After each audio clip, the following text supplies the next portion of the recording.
Let's not lose what happened earlier today. Let's just linger there for 1 minute. It was so moving to see the president of France present the Légion d'honneur awards to the surviving soldiers who not only stood haltingly, but one of them even saluted. I can't tell you how many people must have shed tears over that. And it was a moment of unity, and it was a salute to American leadership with partners and allies. Let's not forget that. Ukraine was part of the president's speech, and boy, oh boy, his commitments to stick with it in Ukraine mattered a lot. On to Israel. I think the U.S. is trying to lead. I think the deal is a good deal. I don't know whether Biden mentioned it too soon or not, but I think today was also the deadline that Benny Gantz, a member of the war coalition, but not a member of Bibi Netanyahu's party, said was his deadline for pulling out of the coalition. I'm guessing, and I don't think we have to talk about it live on TV, I'm guessing that a lot is going on behind the scenes to try to figure out a way forward where Bibi achieves two things that he desperately wants. One is staying in power. We can decide whether we love that or not, but it's up to Israel. And the other is staying out of jail. And if those things can be resolved, then maybe we can make progress. The hostages are dying. And the hostages are also the only leverage that Hamas leadership has at the moment, which is why they're not giving them up. But we have more leverage. And I'm glad Bill Burns is there. And I'm glad he's in Doha and other capitals urging that the political leadership of Hamas be told that they have to put pressure on their folks to end this and take this deal. And then hopefully the similar things happening inside Israel, and U.S. leadership has to stay. Gene, I'm so happy that you slowed us down to recall that moment. We talked about it earlier, to see the Legion of Honor bestowed on these 11 U.S. veterans with the commander-in-chief, with President Biden there, with President Emmanuel Macron. They kissed and hugged individually each of those men, and it was an incredibly moving moment. The president went on to say, we're living in a time when democracy is more at risk across the world than at any point since the end of World War II. Do you believe that? Yes, and we have to fight for it. There is a clash of values, if you want to call what Russia and China believe in values, but there's a clash of values. U.S. values, plus partners and allies, prevailed in 1945, 80 years ago, or just before 1945, 80 years ago. And that is our best weapon, our values.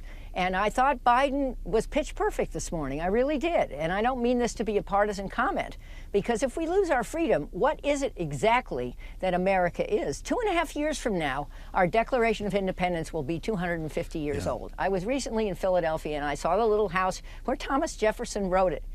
That moves me. I'm the daughter of a refugee from Nazi Germany, and my family found its way here, and I had every opportunity here. And I would never have had those opportunities had they moved to Russia or China. No way. That's great to hear you talk today, Jane. The president's going to try, as we keep hearing, and the White House is not being quiet about this, to channel Ronald Reagan tomorrow. And his Boys of Point to Hawk speech, the president will be doing his own tomorrow. What does it say about where we are now when the Democratic president is trying to channel this Republican from the 1980s? Well, you know, I have called myself a Reagan Democrat in the sense that Reagan's peace through strength agenda really certainly resonates with me. And I think Biden is right to remember that time. If you've been to Pointe du Hoc and you see where these brave men scaled sheer cliffs with fire coming down, you will remember that there was air cover. I'm mentioning this for a reason, air cover. I don't think they would have prevailed without it. And that is why, think Ukraine. We have taken way too long to provide adequate air power to Ukraine. I'm glad we're finally moving to do so. But Ukraine needs everything it can get from the West to win this challenge against Russia. And if they don't win this challenge against Russia, think what we went through in on D-Day 80 years ago. We may have to muster all that as a partner in NATO defend our freedom. So, I mean, there's just so much on the table right now. And it will be great to see the president at Pointe-du-Hoc and to hear a message that's bipartisan. It's not a dirty word. We heard bipartisan. Unity. It's not a dirty word on this program. Mitch McConnell was writing in the New York Times, Jane, it should not take another catastrophic attack like Pearl Harbor to wake today's isolationists from the delusion that regional conflicts have no consequences from the world's most powerful and prosperous nation. Who was he talking about? Gee, I can't imagine. Who do you think he was talking about? Unfortunately, in our country now, there is an alliance on both ends of the spectrum of people who really don't get it, that we can't build walls high enough to keep this country out of the world, nor would we want to. We're the beacon of freedom. The whole American dream is based on integrating with the world. And our role, again, since D-Day or on D-Day, and actually before that, has been to lead. And that's what Mitch McConnell is saying.